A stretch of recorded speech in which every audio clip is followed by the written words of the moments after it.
Okay, so when I found out that this was going to be an information speech, the first thing that popped to my mind was World War II, because World War II has always interested me, and I'm sure that it's interested many of you guys as well. So what I want to start out by talking about is, what is Pearl Harbor? Well, Pearl Harbor was a mass attack on the United States by Japan. It happened on the morning of December 7th, 1941, off the coast of Hawaii. And a question that many people have is, what caused Japan to attack? Well, in September of 1940, the U.S. had to stop all exports of steel, iron, and aviation fluid to the island of Japan, due to them taking over northern French Indochina.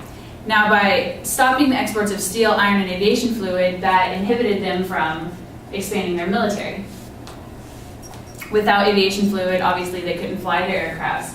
Without steel, they couldn't build their aircrafts, and without iron, they couldn't make ammunition. In June and July of 1941, Japan took control of southern Indochina, which pushed the United States, Britain, and the Netherlands to freeze all of Japan's assets. And since Japan is an island, cutting off all of their ways of getting oil would eventually make their military useless.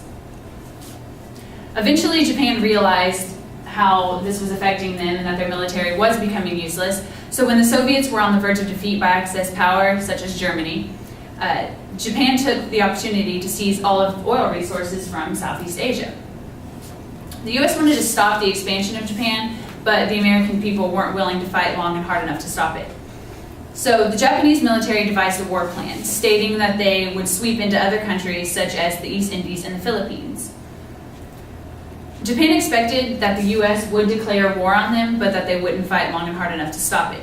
Their greatest fear was the Pacific Fleet, which was based in Pearl Harbor.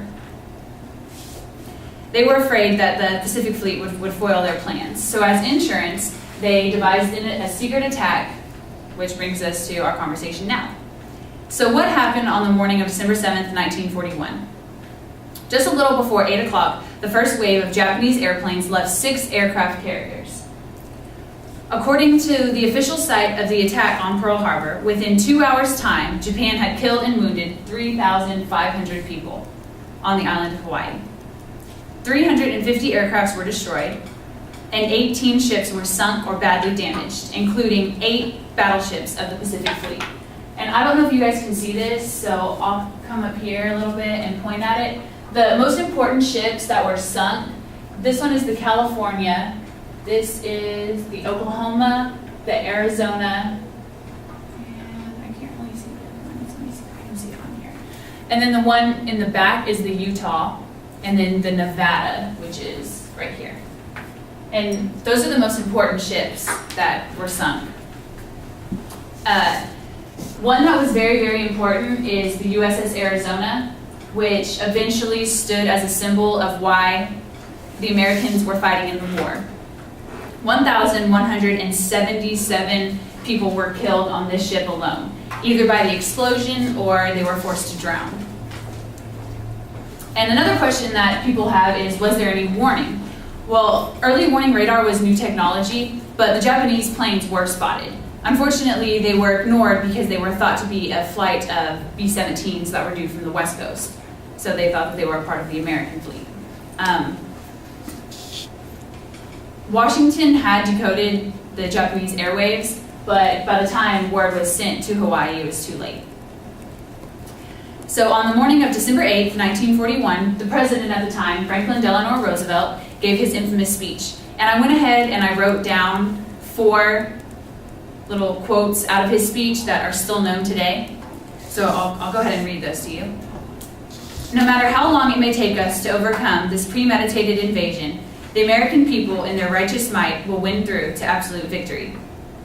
With confidence in our armed forces, with the unbounding determination of our people, we will gain the inevitable triumph, so help us God. I ask that the Congress declare that since the unprovoked and dastardly attack by Japan on Sunday, December 7, 1941, a state of war has existed between the U.S. and the Japanese Empire. And his most famous saying, yesterday, December 7, 1941, a date which will live in infamy. So after 2 years of being neutral, the U.S. was forced to join the war. And something else that I want to talk about real fast is the USS Oklahoma. Being from Oklahoma, I don't think that the USS Oklahoma gets enough credit for something that it did. the USS Oklahoma was a lot older ship, and as you can see in this picture, this is the coast of Hawaii right here, and this is the USS Maryland. The USS Oklahoma put itself in front of the USS Maryland, and it took 9 torpedoes, which ripped open its bow, and it had a gash about 200 feet in length. And in only 20 minutes after being hit, it sunk. And it hit the bottom of the bay and flipped almost completely over. But surprisingly, after 2 days, 32 sailors were pulled from the ship that were still alive. Unfortunately, 400 were killed. But they saved the USS Maryland. So Pearl Harbor today.